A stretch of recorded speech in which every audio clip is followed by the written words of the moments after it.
The Bigfooty Port Adelaide podcast is proudly sponsored by New Vision. My team, Conda, power. I love the power. I love the power.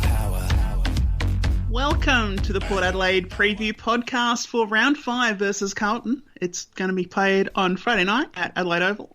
I'm Portia, and joining me, as is regularly the case, is Macca. Macca, how are you tonight? Mate, good to be here again. I'm very, very well. And I've got to say, I can't wait for tomorrow night just to find out in what inventive way we've managed to lose to Carlton this time. Oh, come on. Surely we couldn't lose again. I mean, we're reaching the point where we might not even let them get their goals up in the last quarter, you know?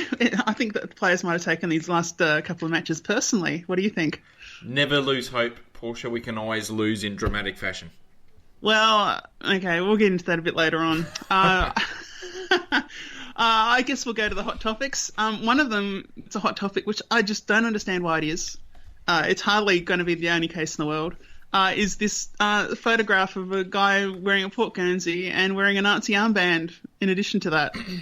And riding a bicycle, which has somehow seen flack thrown at Port Adelaide fans and not bicycle riders.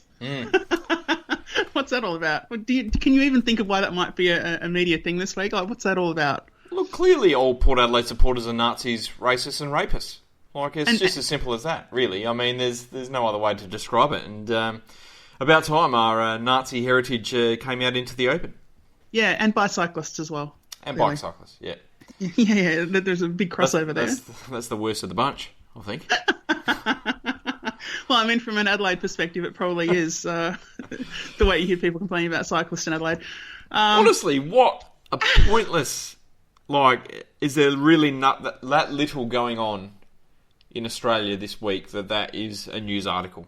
Come on, have you seen TV? Have you seen TV? They're reporting memes as news these days.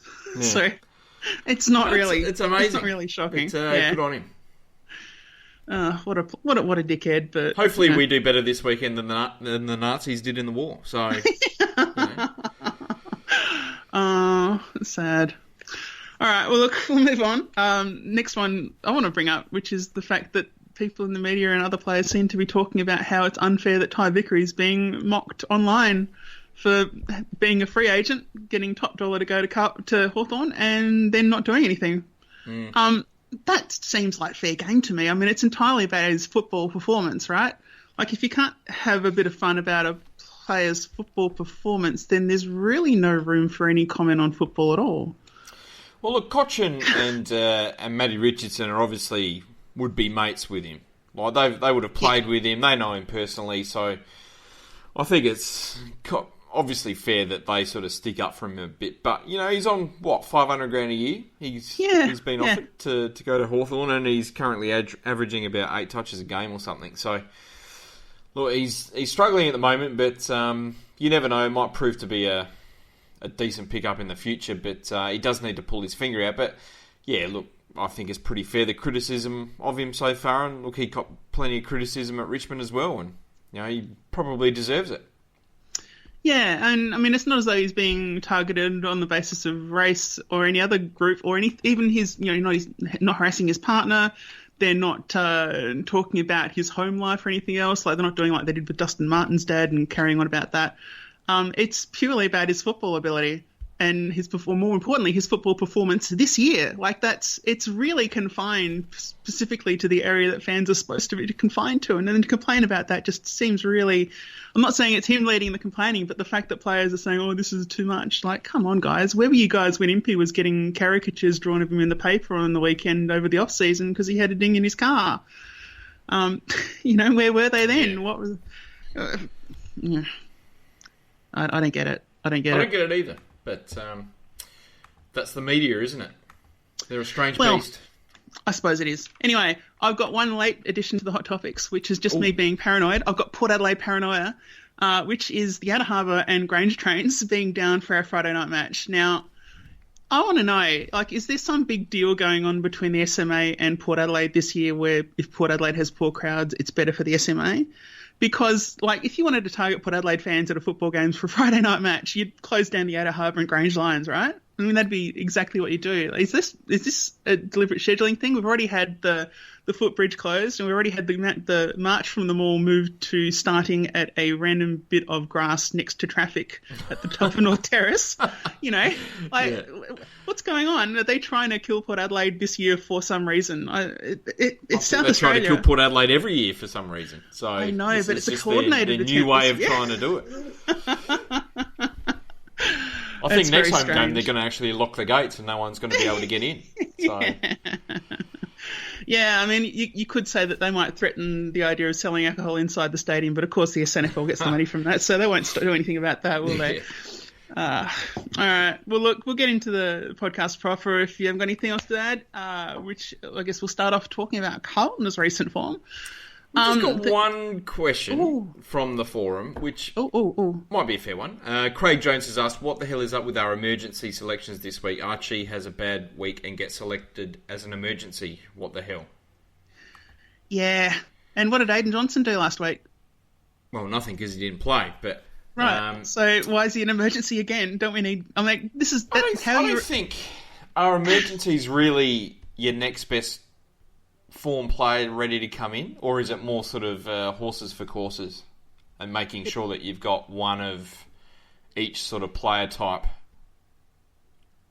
What are the player types that we're representing with Brett Eddy, Aiden Johnson and Brendan Archie? Well, key forward, quick player and inside player. Oh, God. I wouldn't even think they were the top choices at the lower level. Brett Maybe Eddy not, is, but I can't think of another inside. Like, if there's somebody... Like, if Robbie Gray might be under a bit of an injury cloud or something, then you might think that Archie would be the best sort of player that might sort of sneak in because of his inside ability, and he can sort of sneak forward and kick a goal as well. But he hasn't shown that inside ability at AFL level on any consistent basis. I mean... Which is why he's an emergency and he's not in the team. Yeah, but I'd have Atley immediately, you know? Why not give him a crack early on? He was already okay in the pre-season. Yeah. Archie wasn't. Yeah. I just don't think there's any correlation between form and being an emergency. Not like there used to be, you know, a decade ago or beyond that. But these days I don't really think there's any sort of link. Yeah, maybe. But then it adds to the other selection issue, which we're going to talk about later on, so let's not spoil it now. Let's leave a teaser and say that we're probably both baffled. All right, moving on. Carlton. So Carlton this year, they've had not a great start.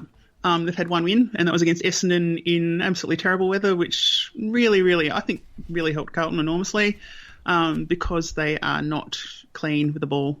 And so when you have with a game, as it happened in round 3, when Carlton 7 goals, 57 points, defeated Essendon 6 goals, 6-42, with a literal 15-point win, they haven't won a game apart from that.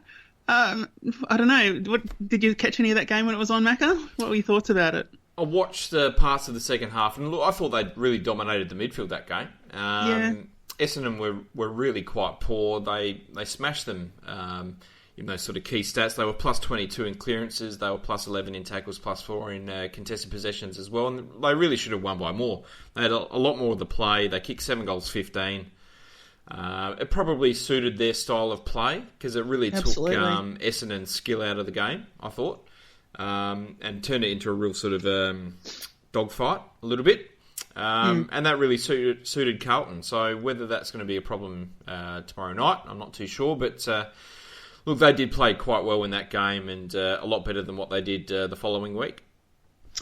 Yeah, and like I said, it pretty much sort of suited them. They're pretty good at collecting the ball. Their midfield's not too bad. Obviously, Cripps is hard to match up on when he's going. And then you've got, still got Mark Murphy, you've still got Bryce Gibbs floating around. They've got options in there, and I guess they've got a couple of new options in Sam Petrovsky-Seton, who's come in. Zach Fisher had an all right game last week in his debut, I think it was. Yep. So look, they've got a few options there. They're not terrible there, but I do very much think that because of the quality of their forward line, I think that probably did help them quite a bit. That having that wet weather factor impeding clean possession and disposal. It was an ugly match. Essendon 71 clangers to Carlton 55. Like, that's a huge amount of clangers for a game for Essendon there. Even 55 for Carlton's pretty high. Yeah, you'd really need to sort of check out the stats for wet weather footy and to see if that's sort of around the mark or not. But it does seem unusually high, doesn't it? Absolutely. Huge. And then, of course, we get into last week, where Gold Coast managed to beat Carlton, not Docklands. Oh, yeah, Docklands, wasn't it? Was, yeah. 70 goals, 608, defeating Carlton 12 goals, 1082. Again, Carlton were the less accurate side. 26-point loss, 23 scoring shots to 22, so it's kind of surprising that it was a win by that much. Macca, have you seen any of that game at all? I did. Again, I watched most of the second half, and I thought Carlton really sort of reverted back to type. You know, they got smashed in the middle. It was played obviously dry. Wits absolutely destroyed Cruiser in the ruck.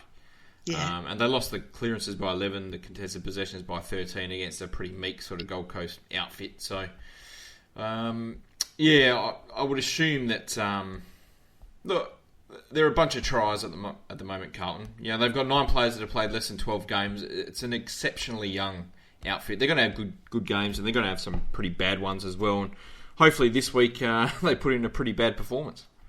Yeah, well, I mean, I think the real thing you can take away from Carlton is how dependent they are on midfield dominance. Because it's really, all forward in the midfield for them. Yeah. Forward and back, they're not all that great. And with Cruiser out this week, and Paddy Ryder back in, and the fact that our midfielders, Cripps is pretty big. But apart from that, there's not really any giants in that midfield. We should be able to match them with contested ball, you think, and with first touch of the ball from the ruck contest as well. So I would be bitterly disappointed if their midfield gets on top of us this time round, because look, that is definitely by far their best part of the ground. They've got that's where all their experience is, really, in the midfield. But ours should still have more talent. They've got more height, more strength, more skill. They should really do the job. Absolutely. And just looking at a couple of trends for Carlton so far this year, only the one win, obviously. They're inaccurate in front of goal. They've kicked 42 goals, 40 for the year, which does include rush behinds, admittedly. For reference, we think Port's not been great, and we kicked 62-47 so far, so it's that 42-40 is quite inaccurate. This is their first game outside of Melbourne for the year. Well, maybe in the pre-season, I don't know about that. They've lost the first quarter every game so far, even the one they won. Yep. So they're obviously slow starters, and away from home, being a slow starter is punishable by death, pretty much. I don't think they're a particularly good rebounding side. When the ball goes forward, I don't think they're really great at getting it back out again. So if we dominate... they do struggle with their ball movement out of the defensive 50. I think Plowman's got a fair bit of talent, but he can be pretty wayward with his kicking and decision making. Marchbank's really, really good. Doherty's probably their best defender. Kate Simpson still plays back there as well, but outside of that, it's still a pretty young sort of outfit, and they're still trying to probably learn AFL footy in their game plan, I guess. Yeah, and so if we can get on top in midfield, we obviously have got some quality forwards. Even if they're not playing brilliantly together, they are individually quite good at what they do. And so really you would think we would be able to punish them this week. I guess we should, unless you've got something else to say about Carlton, I guess we can move on to the selections this week, which... we'll talk a bit more about Carlton later for sure, but selections. Bring it on. Yeah, so heaps of changes this week. Baffling, truly baffling. Matt White's out and Paddy Ryder's in. And that's all the changes. It's baffling that you'd bring Look, this sort of closes a loop. Where last week we were saying, why would you bring Matt White in? Wouldn't you want him to get some match fitness and then bring him next week? And, of course, the coaches have done the exact opposite. They brought him in when he had no match fitness, played him, he was shit, and now that he's had a bit of chance to maybe get up to speed, maybe test his body out and see if he's able to cope with AFL football again, they've dropped him. So what was he bringing in? What was he adding last week that he was so urgent to rush him back in for one game? What was he adding? Midfield run and speed and did we really have no potential other to carry the ball. Well, we probably did have other options to do that, but against a huge GWS midfield, which is their best part of their team, I think they wanted an experienced midfielder out there who can add to the midfield rotations and just sort of try and run as hard as possible. And he did that for that 1 week, and look, someone's got to fall back out of the side for Paddy Ryder, and I guess Matty White was probably the least effective player out there, really, last week. I guess it would probably be between him and Sam Gray, and I don't know. Flip a coin for that one, I think. Well, I mean, I guess the other question for me is that you've talked about how the emergencies are listed by type, and the Aiden Johnson is a quick one. So here we had Aiden Johnson named as emergency last week. He's named as emergency again this week. So somehow Matt White leapfrogged him for a week and then dropped behind him again. Yeah. I don't get it. And why wouldn't you debut Aiden Johnson against Carlton? You know, not debuting against the future premiers or anything like that. It's Carlton. They're already 1-3. Well, if you're going to have him named as emergency all these times, why would this not be the game you bring him in and give him a go? Yeah, you probably would. I wouldn't mind seeing him in action and seeing what he can do. I think he's still probably a bit too raw for AFL footy as it is right now. But, I assume he will be the emergency that does play in the SANFL this weekend. Yeah, probably. And Ryder back. It's good. If he hadn't been out, we might have been a bit happier this week. But he should come in and he'll obviously be, assuming nothing goes wrong, he'll be pretty influential in that contest, particularly with Kreutzer out for Carlton. Kreutzer and Dale Thomas are both out with soreness, whatever that means. I wonder if the matches in Melbourne, if they would be quite a sore, but that's okay. And incoming is Andrew Phillips, obviously as a replacement in ruck, and Cameron Paulson for his first game. He's a small forward.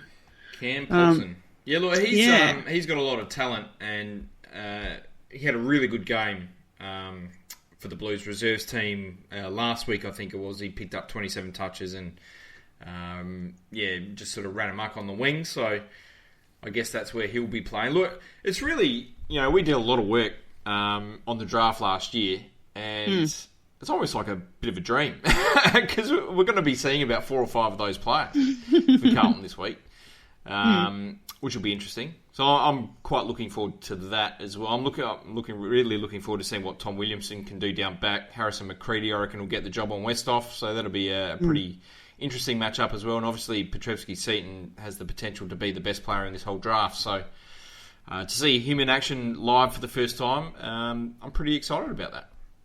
Yeah, look, I mean, I'm interested to see how the other guys go. Obviously, Harrison McCready, absolutely, because we sort of had mixed opinions on his ability to come into the AFL last year, I think. Like, we both thought he had the potential, but we thought he was a long way off. But I guess starting at Carlton and getting your experience in a side that is still, very much building, it's probably an ideal situation for him to learn the game and get those skills to a suitable level for when it actually matters.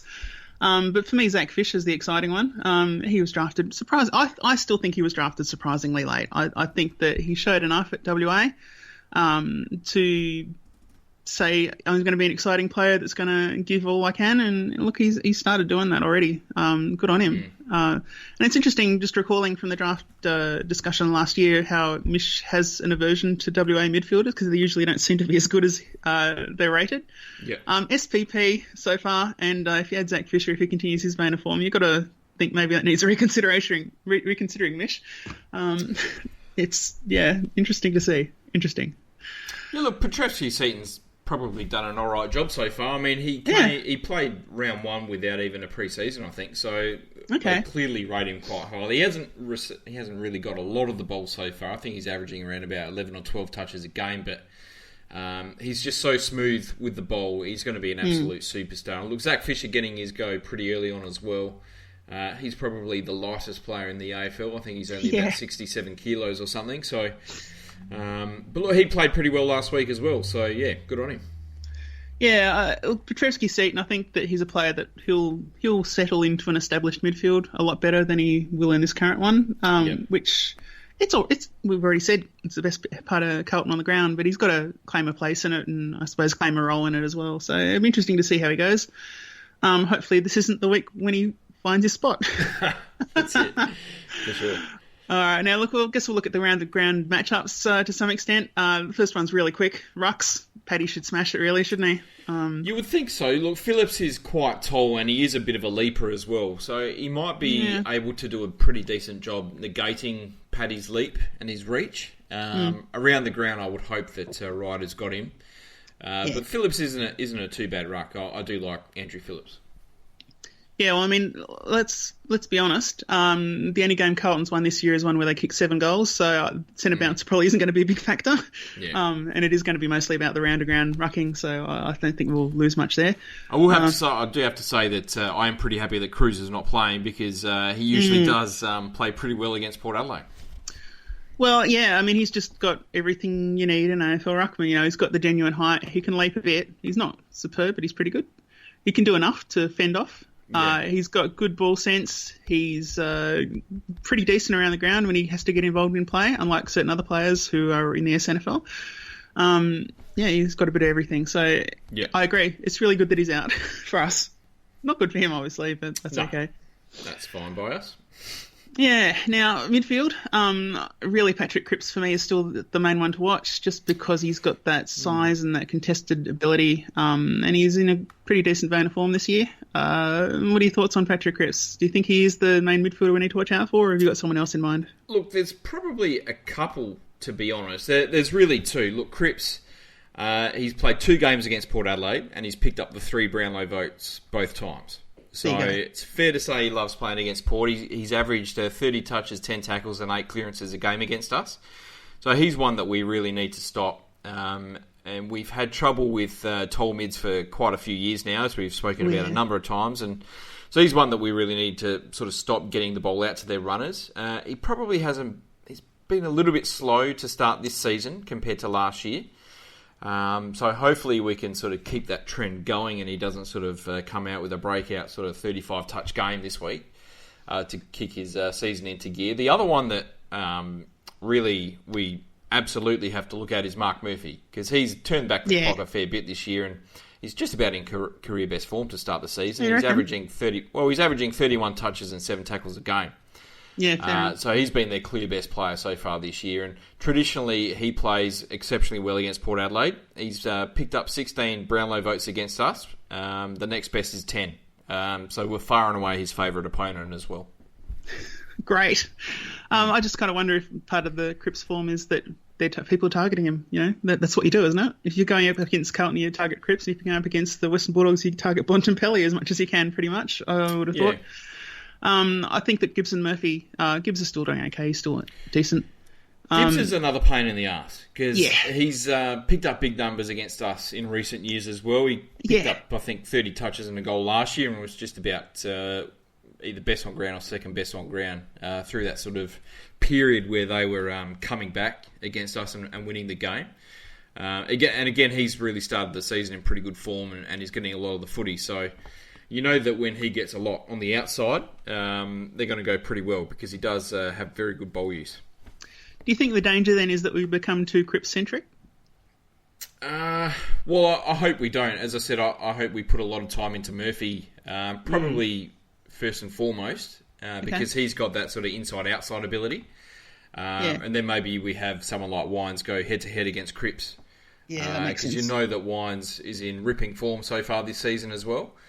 And hopefully he can sort of put Cripps on the back foot a little bit. Yeah, I mean, he gives up a few centimetres in height, but he's right up there in terms of strength and body mass, so he's not going to be shoved off the ball, which is nice. No. It might, in fact, work the other way. We've talked already a little bit about Fisher and Petreski-Seaton as ins in their midfield as second tier. That's good and bad. Like, we've seen a bit of them with the draft coverage, but it also means that maybe their secondary mids were never all that great, and they're playing 2 rookie mids straight away in that kind of role. I don't know. Do you think there is much behind? Probably need it because look, their first midfield is very, very good. Obviously, Murphy, Gibbs, Cripps is a pretty decent first string midfield. Oh yeah. Then you've got guys like Matty Wright coming through after that. Yeah.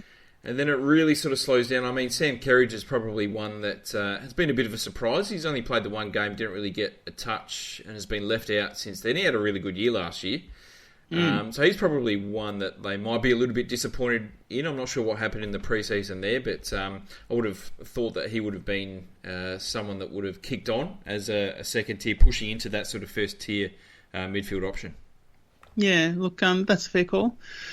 I think that our second tier mids probably good enough to match them, I would have thought, or beat them, really. Should beat them, realistically. Well, who are we talking about? Kind of like Amon, Impey, I'm talking about Sam Gray. If he ends up in midfield a little bit, maybe that'd be nice if he wasn't in the forward line. Those are the guys. Pretty much, I think that they're okay. I think that if we're talking about them, the job done over Carlton's second tier. You'd hope so. I would hope so. You would really hope so. As I said at the start, never say never, but you would hope so. Yeah. Ah, dear. And look, I guess we'll move on to the forward line if there's nothing else to talk about in the midfield, which is, I guess this is why Whitering was a fullback that went number one in the draft, is that now he's playing forward. Who was the last fullback that regularly played forward? It probably was Stephen Silvani from recollection. Or Lynch. Alistair Lynch, maybe? Yeah. So we're talking 10 plus years ago. Harry Taylor. Oh, really? Yeah. I don't think he was... No, I wouldn't count him. Trying to think of who else, maybe. They've got to be like a class fullback that can also play forward. Yeah, it's been a while, I would say. It's been a while. Yeah, definitely. Ben Reed's probably one that... I think he was All-Australian down back, wasn't he? And then sort of went back forward again, sort of thing. That's fair. I mean, the reverse is a bit more common, but it is, yeah. And Whitering, look, he's doing all right, you know. He needs to do all right for it to work because Carlton's forwards are really non-existent. And I guess we'll talk about that now. They've in 3 or 4 years' time, I think that's going to be a pretty mean forward line because time. Jack Silvani's got a lot of talent as that sort of third tall forward, I would think. Charlie Curnow could be anything. He's a very explosive player if he pulls his finger out and reaches his talent. They've still got Harry Macca as well, who's a 200-centimetre key forward. He's nowhere near it, but yeah. He's probably going to play a fair few games this year if he gets his body right, you would think. Yeah. And look, Wiedering, as we've seen, has done okay up forward. He's probably still suited down back, but definitely. Sort of like a makeshift role. He's doing all right. Yeah, well, look, I mean, I guess our enemy is probably Casbolt for me. Like, Casbolt is just the name that is just burned in my memory as a guy that I just hate it whenever he gets the ball because it's always at a time that kills our momentum. Yeah, he's that sort of player. I think he got injured pretty early on last year, like in the first 3 minutes or something. Yeah, but as a rule. We were all pretty happy about that until we still lost the game. But he has actually started the year in decent form, which is pretty all right for him. He's kicked 5 goals so far this year and averaging 6 marks a game. He's certainly not the best forward going around, but he is a very, very good contested mark. He might cause us some issues with his height. Yeah, and just on Jack Silvani, look, he kicked 3 goals, I think, last week, but if you look at the goals, like, they're all... Going up against a Port Adelaide that we've already criticised as being a bit defence-heavy, I just don't see them being goals that we'd let through. They're all very much low coming into the goal square. They would have been primed for an intercept, basically, if there had been anyone loose in the back line. And, you know, as we said, we like a loose guy in the back line. So I'd like to see Houston go up against Silvani. I think that's a pretty fair matchup for him. And I think he'd be able to do the job there. Yeah, interesting to consider. Would you consider up against Casbolt, maybe? If he plays in front? Not sure. I would think Cleary will take Casbolt and Jonas will probably take Wiedering. Oh, you reckon? Then I would probably see Brody take Curnow because he's got the pace to go with him. And I'd agree with that. Houston on Silvani. Do you maybe oppose Hartlett to Silvani? Because I don't think that Silvani is going to be the guy providing forward pressure.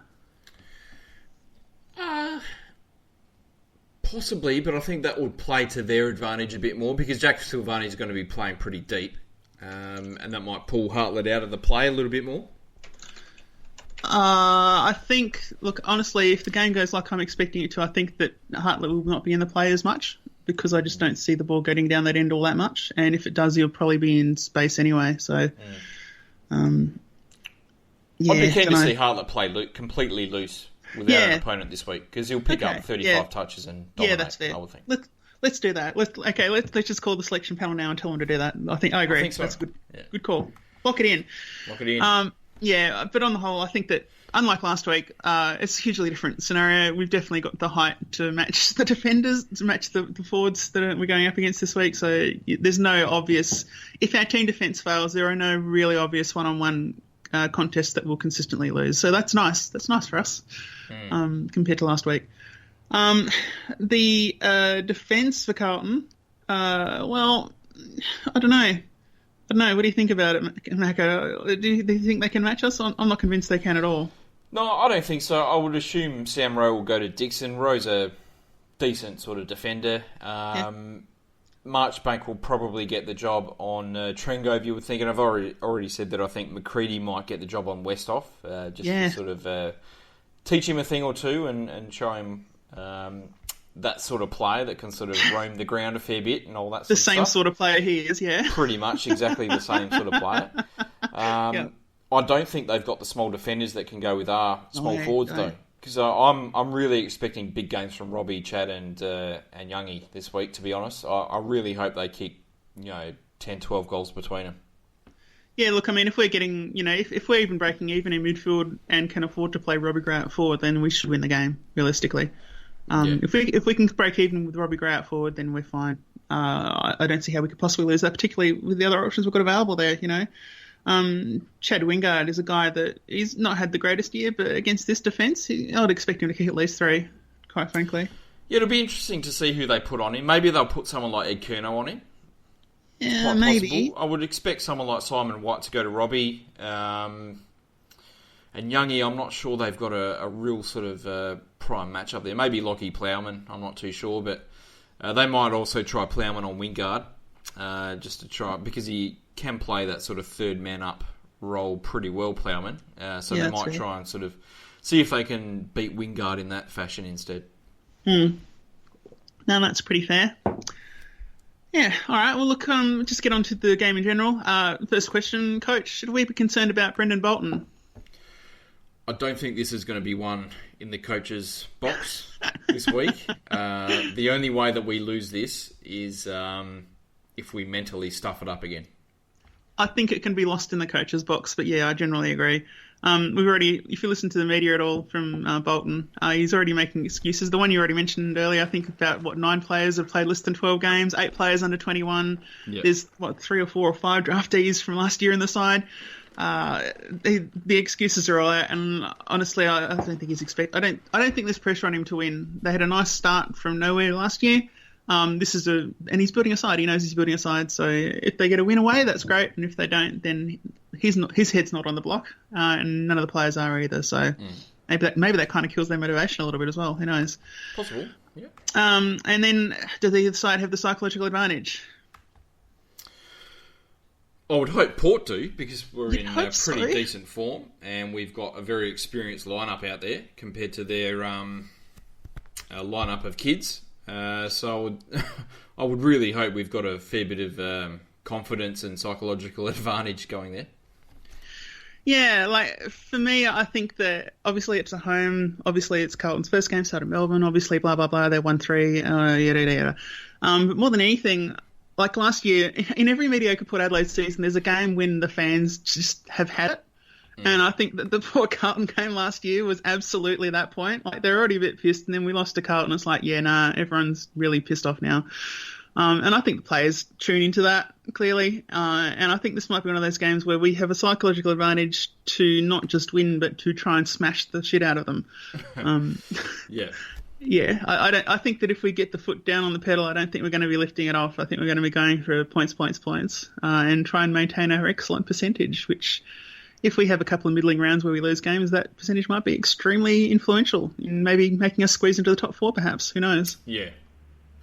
Yeah, look, I would hope so. I really hope we do win this one by a lot, because I think we need to. We need to make the most of these sorts of games, which we haven't really done in the past. And I'm really hoping that we sort of mirror our 2014 performance against them, which I think was also on a Friday night from memory. Where we won by 100 and something points. So that's what I'm hoping for this week. Yeah. All right. Well, Macca, questions from Bigfooty. What you got? Questions from Bigfooty. Only a few this week. Sog35 has asked, Sky Electrics or Aurora AFX? What are they? They're like slot car racing systems. Pass. Got to go the Sky Electrics. I loved my Sky Electric set as a kid growing up. Okay. I've got to say, my best mate, he had an awesome one, which he he had it set up in his shed in the shape of the Adelaide Grand Prix track. Right. And he had all the little Lego trees and Lego grandstands and all that sort of thing set up. Oh my god, that's so nerdy. It was ultra nerdy, but ultra cool as well. It was bloody awesome, I got to say. It was fantastic. Yeah. Oh, for a kid, absolutely. That's Really brilliant. good. Next one. Yeah. You might need to get on Google for this if you don't know it, but Papagello has asked us to discuss who would win a fight between my Chinese zodiac animal and your Chinese zodiac animal. Well, I'll win because mine's dragon. Mine's rooster. Yeah. Mate, rooster's the underdog in this one, mate. Roosters are pretty badass. Mate, there's only one thing I think of with roosters, and that's North Adelaide. So I have to win. Like if I was a scummy toad, I'd win. Yeah, that's true. I'm stuffed. Yeah, sorry. Thanks, parents, for picking the rooster for me. Good job. Yeah, that's terrible. Ugh. Pretty bad.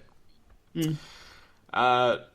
Harold Oliver has asked, chopsticks or fork spoon with Asian food? Or the spork? Or like rice or noodles? I don't know, like, not noodles. I mean, I don't, okay, first of all, I don't eat Asian noodle meals. I just don't see the point. Rice. Why is that? I just don't, I don't think if I'm going to have carby noodles, I want it to be with a sauce that sticks to it rather than, because mostly the noodle recipes, the Asian noodle recipes are fairly thin.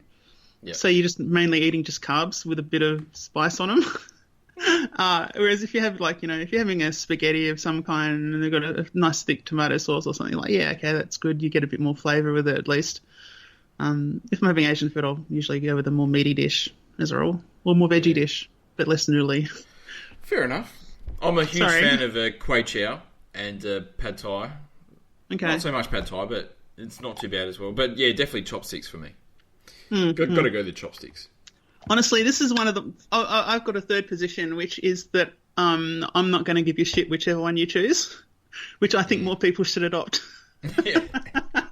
Look, I'm not the best user of chopsticks, but I hold my own, I think. I can get the food from bowl to mouth without really dropping too much, so I think I do an alright job there. But look, if people want to use forks or spoons or sporks or whatever, then go for your life. Yeah. I just want to relate a thought which has just come up in relation to this, which is that about growing older. How when I was a teenager, things like could you use chopsticks was kind of a thing because like Japanese culture was really in with nerds and stuff. And I remember thinking, oh, it'd be so good when people get over Japanese culture. But then I just realised that all of those people that were obsessed with Japanese culture are aging at the same rate I am, so I'll never escape them. Fair enough.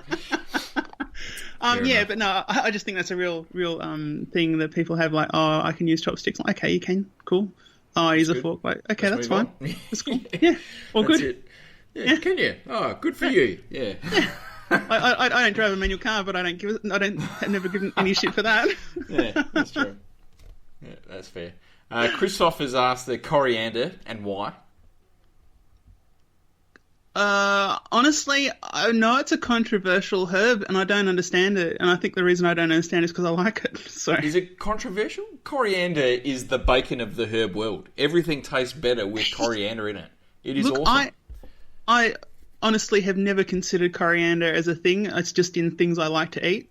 But on the internet, you occasionally see things about people complaining about coriander and occasionally on food shows and whatever else. Well, they're probably the same people that ride bikes and wear Nazi symbols on their arms as well. Well, so. Absolutely. Yeah. I have much more dislike for rosemary in things. That for me is just a spoiler for any food it's with.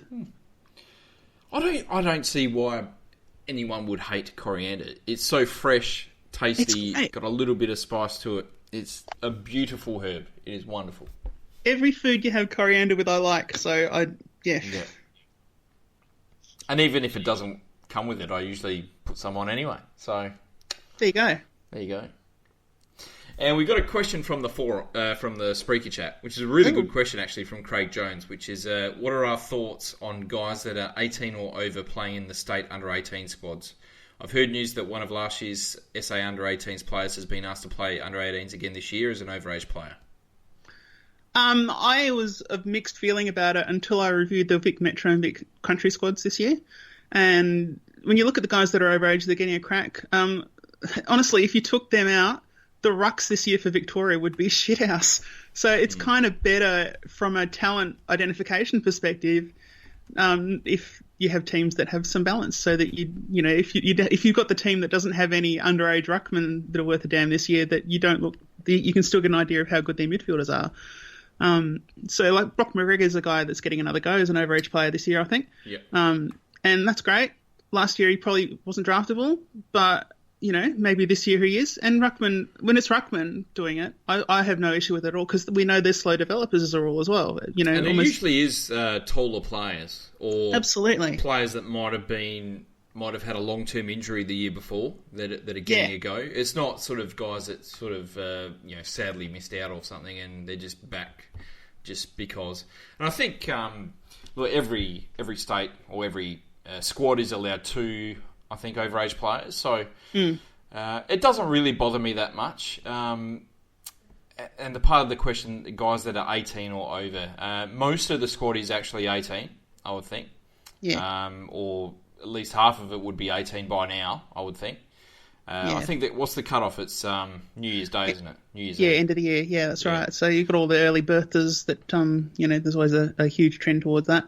Yeah. So it doesn't really bother me. I mean, I haven't seen South Australia's squad. I've looked at their academy team, but I couldn't find any overage players in the academy, obviously. But it depends which player it is and what role they're going to play.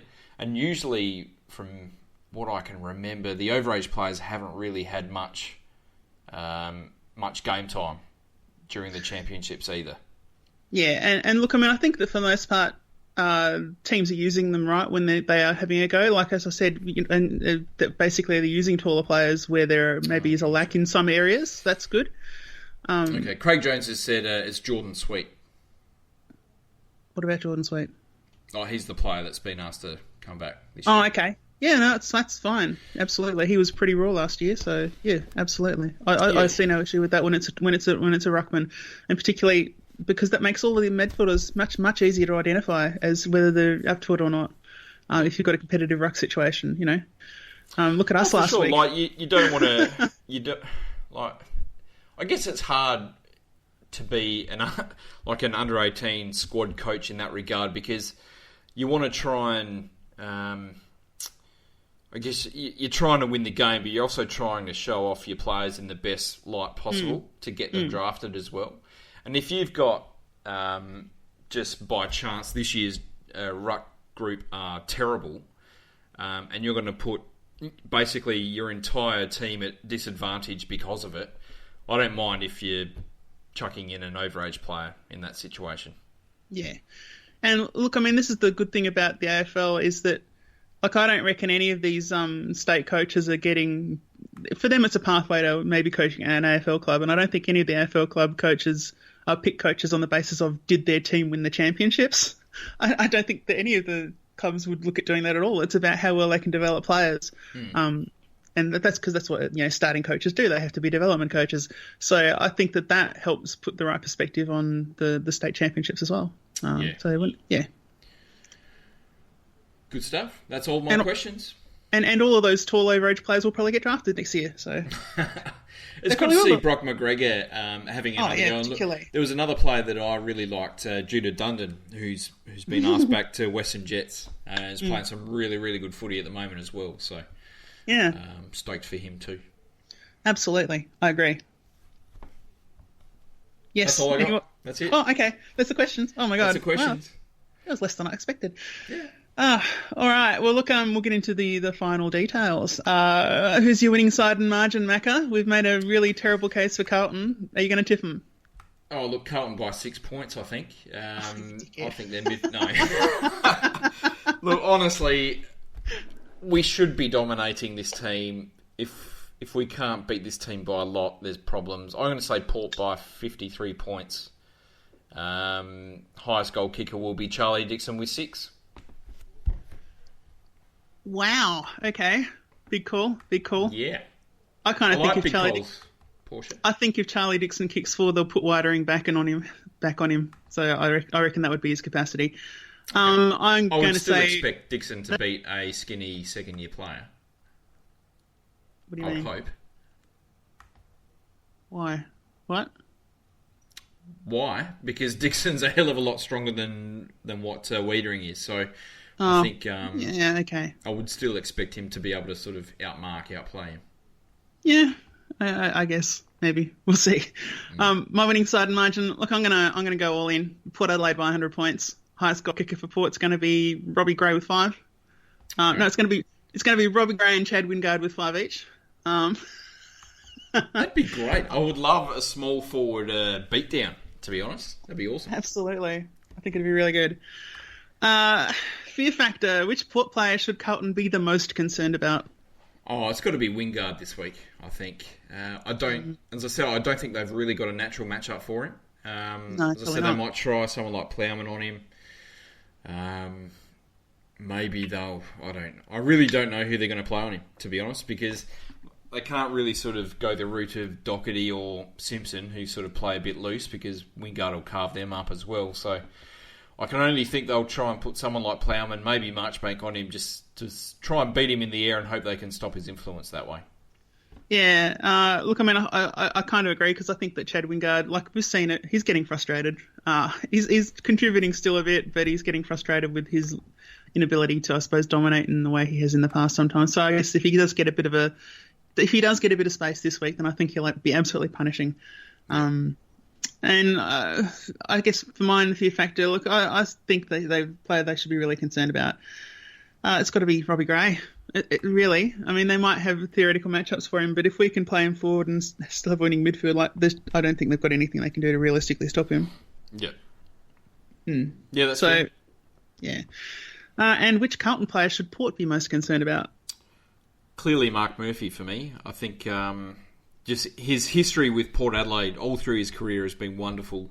He's arguably in career best form to start this season, so it's really all set up for a 45 disposal 4-goal game against us, really. Yeah, probably.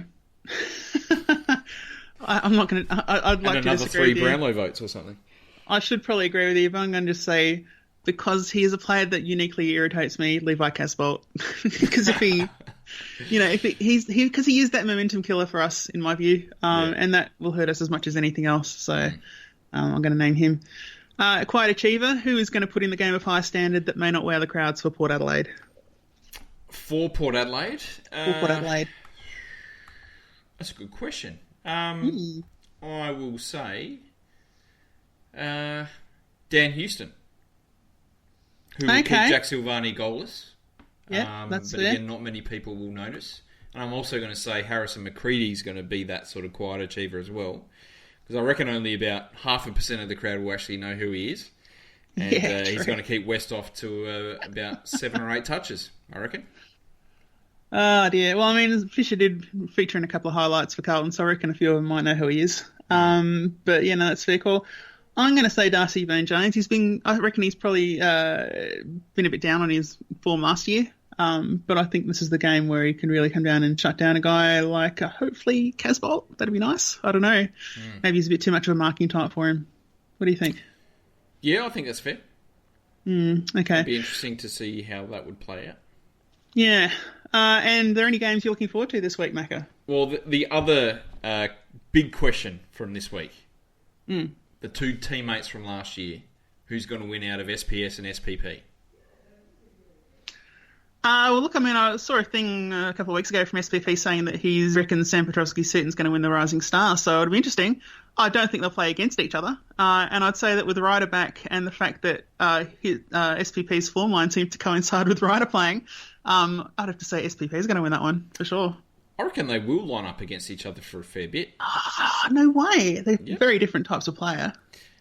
Well, they're both sort of inside midfieldery. Oh, no. Yes, I don't agree. Yeah. Well, no, I still... Look, I'm going to argue on this one because I reckon that Sam Petrovsky-Seaton is still not classic inside. I think he's the link man. I think he's the guy that maybe gets the second touch and gets it out in a contest. But I still think the SPP is the guy that goes in first. So from that perspective, I don't see them as natural opponents, quite honestly. I still think we'll see them line up against each other a fair bit at stoppages around the ground. Well, if they do, then I reckon SBC interesting to wins. see how it plays out. I reckon. I would hope that Power Pepper's got it, but it should be an interesting battle. Yeah, it will be interesting. Anyway, what I was asking you, answer my question, Macca. Are there any other games this week that you're looking forward to? Let me just have a quick look and see who else is playing. Obviously, the Anzac Day game is always big. That's always a good game and an interesting one. Not sure how that'll go this year because both teams are pretty poor, but yeah, there are a few other interesting games. Sydney versus GWS. Can Sydney get off the mark? I reckon they might just do it. They've brought in a lot of talent again. St Kilda Geelong. That could be a game that sort of the Saints sort of sneak in a win. Maybe. And Hawthorn West Coast. You would think that's West Coast a will big start one. favourites, but again, I think Hawthorn might just get off the mark with that one. How much does that say that Hawthorn's playing a home game and West Coast are starting favourites in round 5? That's it does, yeah. Yeah, that shouldn't be happening, I would think. Because West Coast don't really sort of travel all that well, usually. Especially against big 4 teams like that. I can see West Coast faltering that one and Hawthorn winning quite comfortably, to be honest. You'd have to think that, like, I don't know, I haven't looked at the odds or anything, but you'd have to think that might be one of the ones where you sort of tip the home team and maybe get a little bit of sneaky money that you probably shouldn't have got. Yeah, probably. For me, I think probably the most interesting one is Fremantle versus North Melbourne in Perth. That's going to be a pretty tight game, I would think. It'll tell us a lot about, and not only that, it'll tell us a lot about both of their seasons, because obviously Freo have done all right for a bit, like beating Melbourne the way they should, where they did. Yeah, it's good for them coming from where they were getting smashed by Port a few weeks ago. They've They've steadied, there's no doubt. North But is still then crap, again, so yeah. yeah, and it's in Perth, so you'd think maybe that might help a little bit. It's hard to say. You would think Freo will start favourites with that one, and I would assume they will win. But again, like the other 2 games, I mean, who would have thought that 3 big finalists from last year, Sydney, North and Hawthorn, would be winless after a month? Yeah. Like, you would have got massive odds on that. But Huge. Absolutely huge. And I guess the one we didn't mention, there's 2 we didn't mention, but the one that we maybe should have mentioned is Western Bulldogs versus Brisbane Lions at Etihad. It'd be interesting to see. This is one of those games that people think, Bulldogs for sure, but it's one of those ones that, like, if it was an upset, you'd go, oh shit, why didn't I pick that? I don't know. Maybe Brisbane can get their game together, but they shouldn't, but maybe they will. I don't know. I mean, it's one of those ones that I find it hard to get a handle on. Maybe I've got a bit too much of a positive view of how Brisbane are doing this year. Oh no! Look, as I said, I think last week when we were in this section of the podcast as well. Look, Brisbane have been a lot more competitive than what I ever thought they would be this year. I picked them for the spoon and thought they'd get pretty well hammered most weeks, but yeah, they have been a lot more competitive from what I was expecting. Do I think they'll beat the Dogs? No, definitely not. I don't know. I reckon they're in there. No. Well, they'll at least be that's a competitive. definite no, I would think, for that one. Okay, but, well, I'm good luck to them anyway. I'm gonna say that Lions will at least get pretty damn close. So fair enough, in my view. All right. Well, look, I don't know. I reckon that's about it for the podcast. It's been a bit of a short one. There you go. We've had a few requests for next week, or for Monday. Craig Jones has asked us to research the contract list for Port and see who Port should keep and who should drop for next year. And Jimmy Unchained has asked us for our draft and list strategy for the next 5 years. Jesus. What?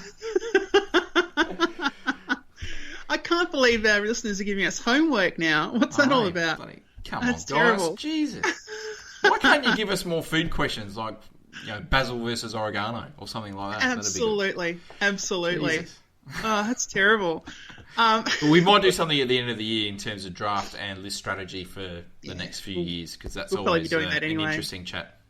Yeah, I mean, I think we'll be in furious agreement when we do discuss it, which will be, we need to concentrate on getting more tours in, we need to move the Deadwood off the list faster and not give them extra long contracts for no reason and then drop them the next week. Jake need. That's kind of discussion. Anyway, that's fine. All good. That's it. Alrighty. Well, look, all that's left to do is be enthusiastic about Port Adelaide and say goodbye. So, Can't Port, bye. Can the Port Adelaides. The running Francis, it's deafening at Footy Park. It's like finals footy and Treadray marks at half board. He's lifted as well, Treadray.